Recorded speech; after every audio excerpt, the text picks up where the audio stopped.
I tracked every penny I spent, saved, invested, paid towards debt in 2024. Let's go through all the details. 2024 was a whirlwind. We learned all about 401ks, Roth IRAs, the 4% rule, financial independence strategies. And for all of my nosy people, you got a snapshot of my finances every single month. And now that it's 2025, I'm so excited to run through all of my numbers for the year. Let's jump right in. I use a monthly zero-based budget and track all of my spending in my annual budget planner. This is my annual dashboard where I can see all of my planned, spent, and remaining money in every single category. Where did my money go this year? 28.4% was spent, $52,350.74. This is any money that left my account for needs or wants. So let's break it down. We only care about our total spent and our average spent each month. So we'll clean this up for you. I have my computer here with all of my numbers. So if you see me looking down, that is why. Starting off with my highest expense category, obviously rent. My total for housing was $17,981 for an average of $1,500 per month. This was an increase of about $200 per month in 2023. This makes a lot of sense just with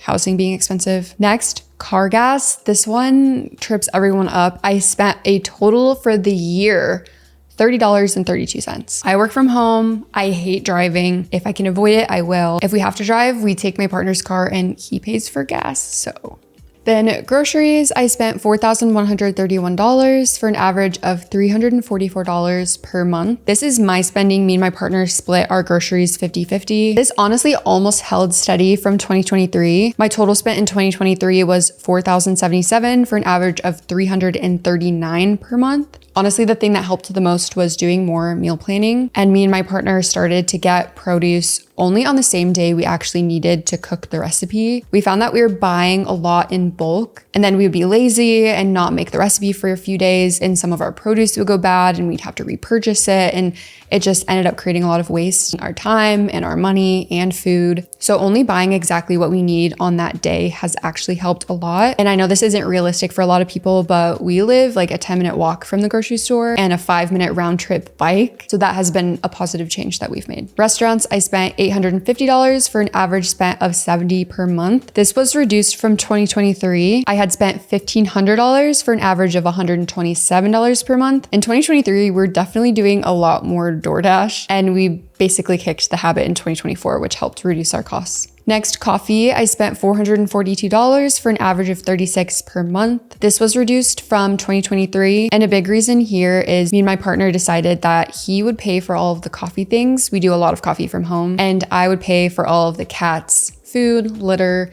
dental cleanings, pet insurance, vet visits. We just decided to split it up like that. We have a really nice coffee setup here. So most of our coffee is just at home, but sometimes if we ran out of beans or something, we'll both go down to the local coffee shop and I'll buy us some coffees. So that usually happens like once a month. Fun money. This one was surprising. I spent $3,662 in 2024 for an average of around $300 per month. 2023 was $8,400 for an average of $700 per month. That is crazy. I think the biggest factor here is I was so much more busy in 2024 than 2023. I started posting consistently on TikTok and Instagram, and I honestly didn't have time to shop. So if you're looking to spend less money in 2025, highly recommend picking up a bunch of hobbies. For pet, this year I spent $2,242 for an average of $186 per month.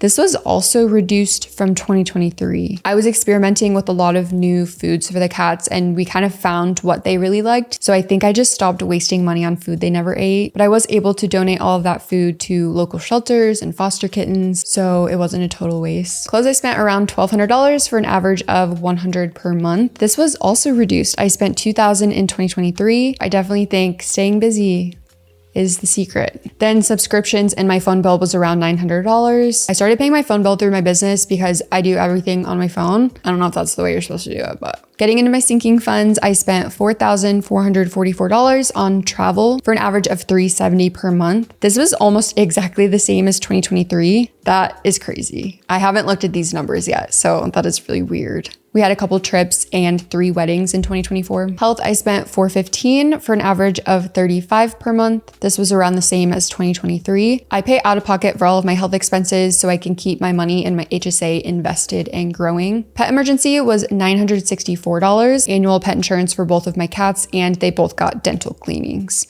So I just pulled from my emergency fund. Next, gifts. I spent $2,305. This was similar to 2023. I spent $2,500. This includes birthdays, weddings, holidays, donations, everything like that. For home maintenance, I say home maintenance, but I don't own a home. So it's really just like a catch-all category for home purchases. I spent $954 or $79 per month. And that was definitely increased from 2023. I only spent $151. Car insurance and taxes, I spent $951 for an average of around $80 per month. My car insurance is really low because I drive less than 500 miles a year because I don't drive. I hate my car. Vet visits was $376. And then my For Funsies fund, this is separate from fund money because I found I was spending every single penny of my fund money every month. And I wanted a way to set aside money every month for a larger purchase. So this was just my way to separate it in my brain. Like you can't touch this money every single month. You have to wait for a purchase. So I spent $4,838, which is definitely increased from 2023, which was only $800. But the bulk of this is actually my necklace I'm wearing right now.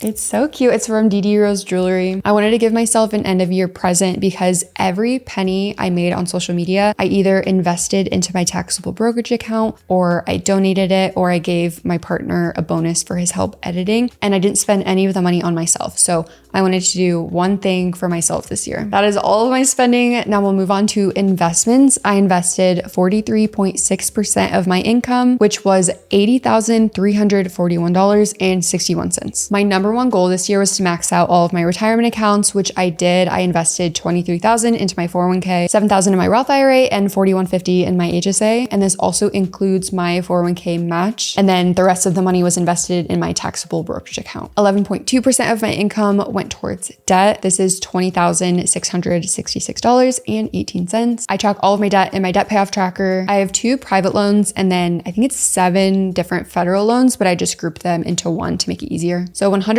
of my debt is student loans. This is debt from both my bachelor's and my master's degree. I started out with $77,000 of debt in 2024 and ended with around $60,000. I'm feeling pretty good about my progress there. As for savings, it's not here because it's actually negative 2.48% or negative $2,762.98. Basically, my emergency fund is fully funded and I spent money out of my sinking funds, including a pretty hefty tax bill. So that's basically why it's negative. I have no reason to save extra cash right now. Something that I do think is super fun on my annual dashboard is kind of an end of year wrapped. My highest spend month was February. I spent $9,000. This was mostly the hefty tax bill, so it's a little bit skewed. My lowest spend month was September at $4,654. This was the month I got back from my trip to Vancouver. So I think I got all of my spending out of the way on my trip and just kind of calmed down in September. My highest net worth increase was in March. It increased by $27,000. I get my annual bonus from work in March, so that was the biggest contributor. My highest debt payoff month was also in March at $3,300. I used a portion of my bonus towards my debt. The month I went the most over budget was May at $632 overspent from my plan. And my most under budget was January. This makes sense because I did a no buy quarter at the beginning of the year. All in all, I feel extremely proud of how I handled my finances in 2024. My ultimate financial goal is hitting Coast Fire, where you invest enough early enough so that you don't have to keep investing and you'll still hit your retirement number. You would still need a job after hitting Coast Fire, but you would just cover your daily expenses. You wouldn't have to worry about saving for retirement. So that is why I'm so focused on investing right now. I want to hit Coast Fire and have a little bit more flexibility. I'll talk more about this in my next video for my 2025 financial goals. So definitely look out for that one if you're curious about my Coast Fire numbers. That is everything I spent, invested, saved, paid towards debt in 2024. If you made it this far, comment your favorite purchase of 2024. Mine was easily my MacBook. I'm obsessed with it. I bought it for my business and I feel like it completely transformed my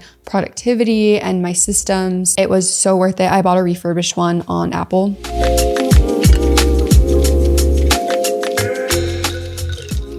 I asked over on Instagram if you had any questions for me to close out 2024. So we'll do a mini Q&A now. Should you prioritize maxing 401k or Roth first? I always recommend the Money Guys financial order of operations. I recommend getting the 401k match first And then moving on to maxing out your Roth IRA and your HSA if you have a high deductible health plan. And if you have money left over, maxing out your 401k. That's the order of investing that I've always done. How do you keep your grocery bill low while living with a partner? I will say my grocery bill doubled as soon as we moved in together. So I don't know if I have a great answer, but we have started to really reel in our grocery spending. I think just meal planning has been the number one thing that's helped us, like actually sticking to our grocery list. I'm a huge snacker and he's not, so I feel like I'm the one buying a bunch of extra things at the grocery store, so I can't really blame him on that one. One thing that helps me keep my overall food budget low, not necessarily groceries low, is once a week, I'll pick up some easy quick meals, like maybe a frozen dinner or some of the fresh made deli food, or maybe the cost per meal is higher in those instances, but it prevents you from being like, I have nothing to eat, I'm gonna order takeout. So the cost difference between an easy ready-made meal at the grocery store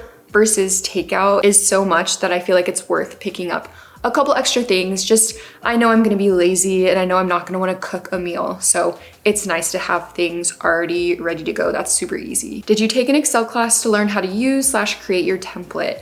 I have been obsessed with creating templates, creating spreadsheets forever. For as long as I can remember, I have made myself a spreadsheet for anything I can think of. When I was thinking about my MBA, I made a cost optimization spreadsheet for all of the top colleges I wanted to go to.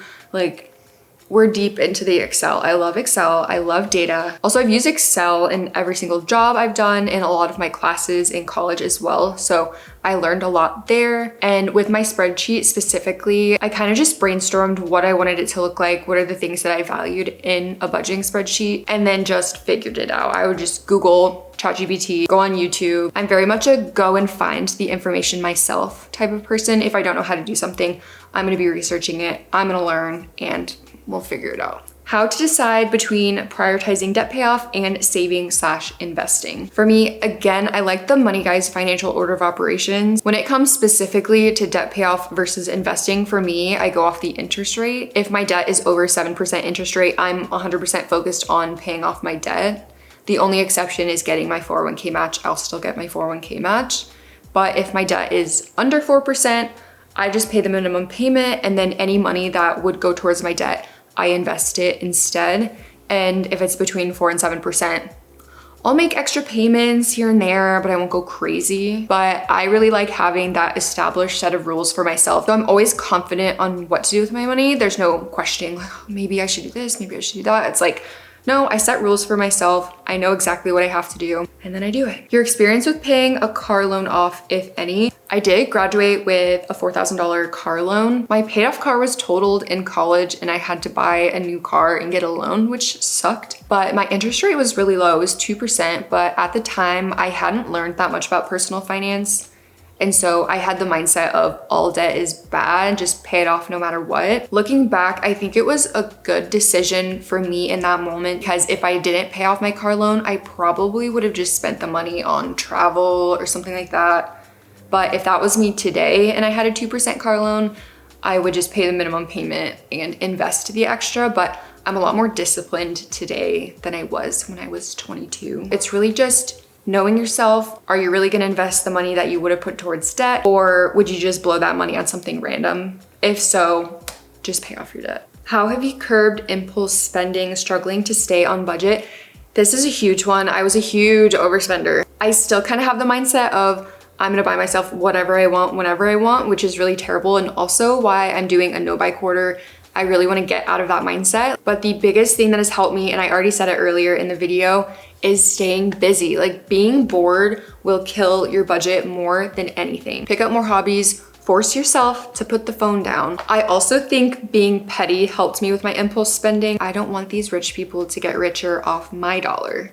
So I'm gonna keep it for myself and I'm gonna invest it, and I'm gonna stop working earlier so I can stop doing labor to make rich people even richer. What did you study in school? I have a bachelor's and a master's in engineering management. I chose that major because I don't like the nitty-gritty technical side of engineering, but I find it fascinating. So I wanna understand how it works. I don't wanna design it. I don't wanna code. I don't wanna do any of that. But I like having generalized knowledge about it, and I love systems. I love organization. I love processes. Now I'm a project manager. I feel like I couldn't have found a more fitting role for me and my personality. And with engineering management, there's a lot of routes you can go down. You can do supply chain, quality, work in tech, work in manufacturing. There's a lot of different industries, job fields you can go into. It's very versatile. Is there anything you wish you spend more on or less on?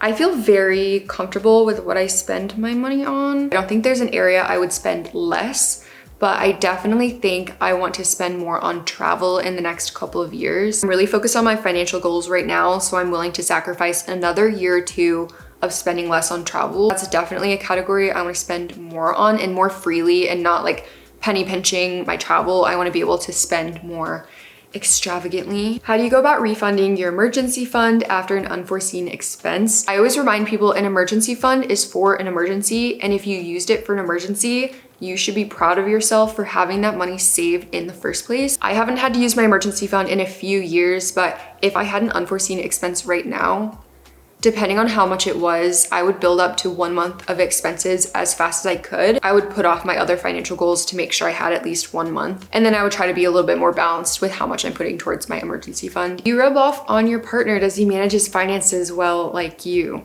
He's getting better. I forced him to budget, and I actually sit down with him like once a week, and I will enter his stuff and he will tell me what he spent, because he's not gonna do it if I don't make him, but that's okay. How do you split expenses with your partner? We split housing and food 50-50.